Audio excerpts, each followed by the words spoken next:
pemirsa, kembali lagi bersama kami tentunya di Senja Berkah. Pasti Pasti berkah. berkah. Wah, nggak sabar banget nggak sih Pak Ustadz, Teh Iya. Ririn buat lanjut bahas tentang kesedihan yang berlarut-larut tidak boleh nih. Tumben nih Teh Ririn pendiam gini, ada apa? Diem. Duh, aku tuh Zaira kepikiran sama ibu kos. Iya, iya. Kenapa lagi? Dia kan katanya sedihnya berlarut-larut ya. Jadi takut ngelakuin hal yang enggak gitu loh. Aduh, dia nggak tahu ya Pak Ustadz ya. Padahal baru aja tadi aku ngeliat Iya. keluar.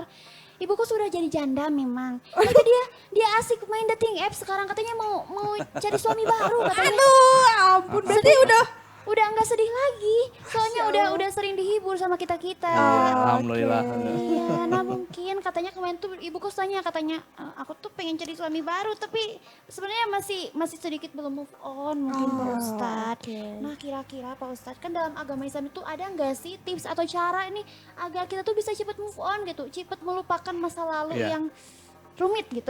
Betul. Rasulullah itu sering dilanda tadi. Salah satunya kan ketika ditinggal oleh Siti Khadijah ya. Oleh istrinya yang paling dicintai itu ditinggal. Nah, move on itu bukan perkara mudah. ya betul. Rasul itu tidak besoknya langsung mau, tidak. Rasul itu tidak berlarut dalam kesedihan, tapi dia tuh kayak semacam teringat saja gitu. Teringat bahwa Siti Khadijah tuh masih bersamanya gitu ya. Jadi so sweet apa sih dalam kehidupan sehari-harinya seolah-olah tuh kayak Siti Khadijah masih ada. Nah, gitu. Tapi dalam kaidah di sana ketika itu tidak ada kelarutan, artinya seperti tadi diam diri Rasul enggak, tetap berdakwah Rasul, tetapi berdakwahnya pun ya sambil tadi ada rasa sedihnya karena ketika berdakwah dia ingat lagi istrinya. Jangan begitu ketika menikah dengan Siti Aisyah, Rasulullah itu sempat juga melamun gitu. Dan ditegur sama Siti Aisyah itu, wahai Rasul kenapa engkau melamun? Nah dia cerita Rasulullah itu ya menceritakan, aku teringat Khadijah katanya. Nah, sampai pada waktu itu Siti Aisyah tuh cemburu juga. Gitu. Sebenarnya pada udah meninggal ya Pak Iya Ustadz baru ya? udah meninggal gitu, aku teringat Khadijah katanya. Dan memang Rasulullah diberi kemampuan lebih ya. Kata Rasulullah, aku mendengar terompah Khadijah di surga katanya. Nah itu makanya Rasulullah jadi sebenarnya move on itu bukan perkara oh besok kita nggak, Rasul mengalami hal demikian, cuman istilahnya sekarang sih move on ya. Tapi Rasulullah mengalami ada ya istilahnya Susah melupakan. susah melupakan gitu. Tapi nah ini peran ini yang sekali lagi ya, peran saudara, peran teman itu sangat penting, Sangat penting. yang pada akhirnya itu Abu Bakar yang memberikan diri seolah-olah ya Rasul, kan kamu udah sendiri, aku punya anak nih, gitu. Sudahlah, sudah nikah saja sama ya dalam bahasa kita ya nikahlah dengan anakku. Kata anakku itu akan membuat kamu gembira. Memang kenyataan Siti Aisyah itu kan menikah 9 tahun. Tapi dalam masa-masa pernikahan itu ternyata Siti Aisyah bisa menghibur Rasul. Karena mungkin keremajaan ya. Kita tahu anak-anak SMP ya. Suka bercanda. Nah keremajanya itu yang menghibur Rasul sehingga istilah sekarang move on lah.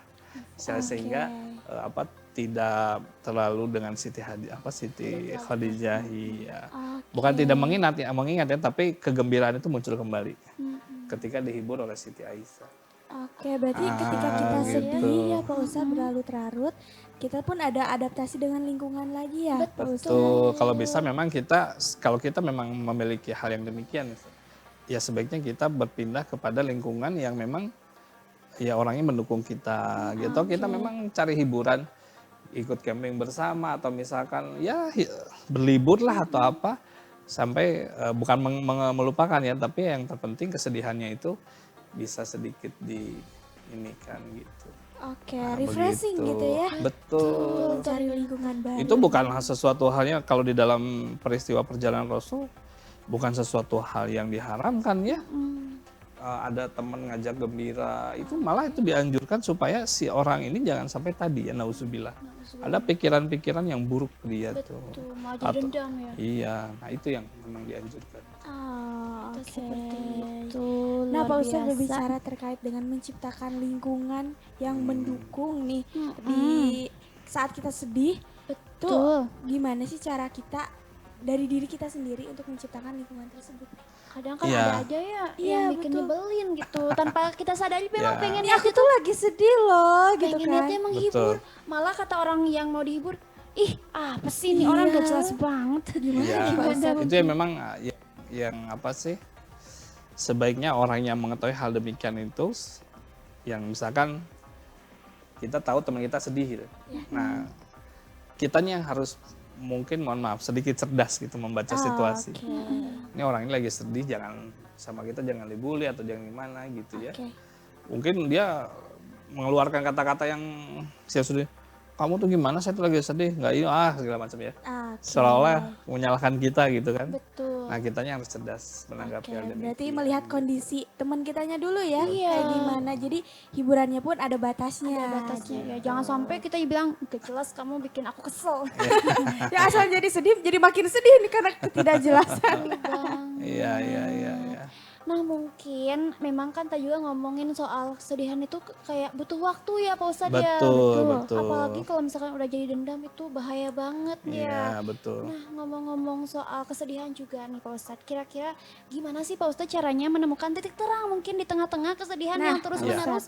Dan mungkin membangun kembali kebahagiaan yang memang Iya. dari diri sendiri gitu Pak Ustadz. Betul. Itu yang diajarkan oleh Rasulullah itu kalau kita tadi gitu ya.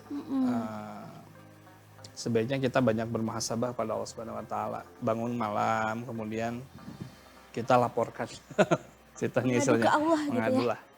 Ya Allah, aku telah ditinggal oleh istriku, misalnya aku telah tinggal suamiku, atau aku telah ditinggal oleh siapa kawan dekatku, ya itu cerita aja. Mungkin ini ada satu berkah misalkan bahwa saya harus istilahnya menyerahkan diri lah.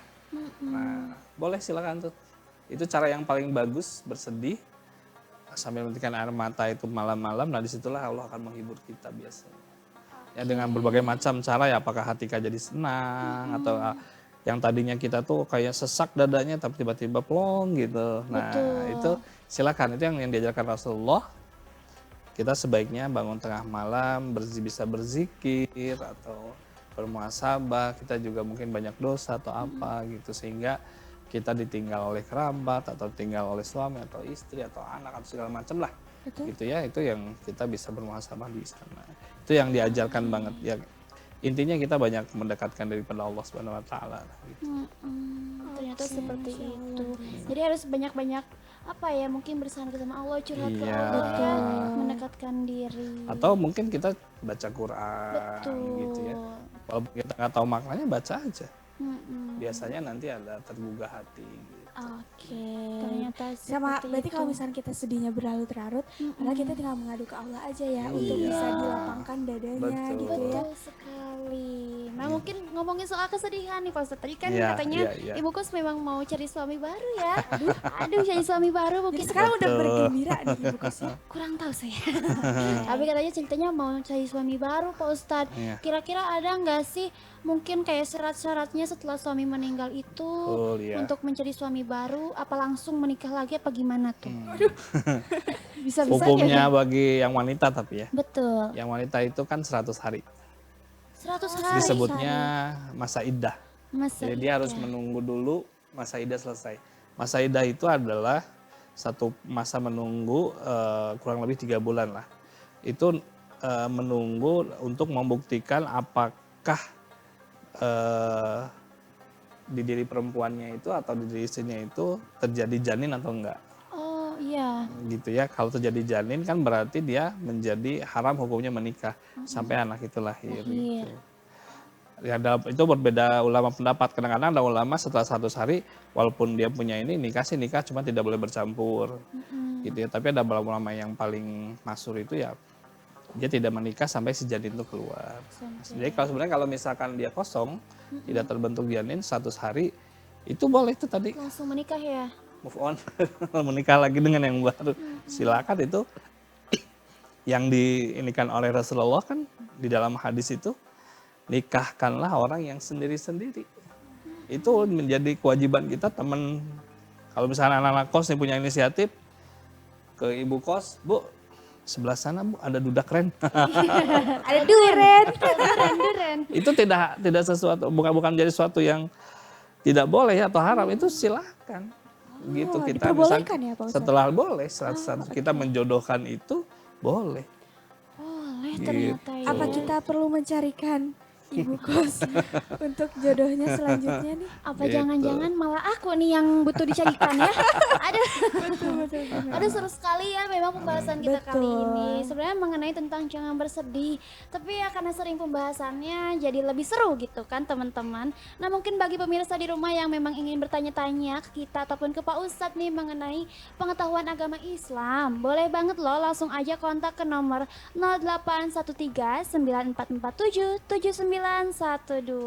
Masih banyak pembahasan yang lainnya, tentu aja jangan kemana-mana dan tetap bersama kami di Senja Berkah, pasti berkah.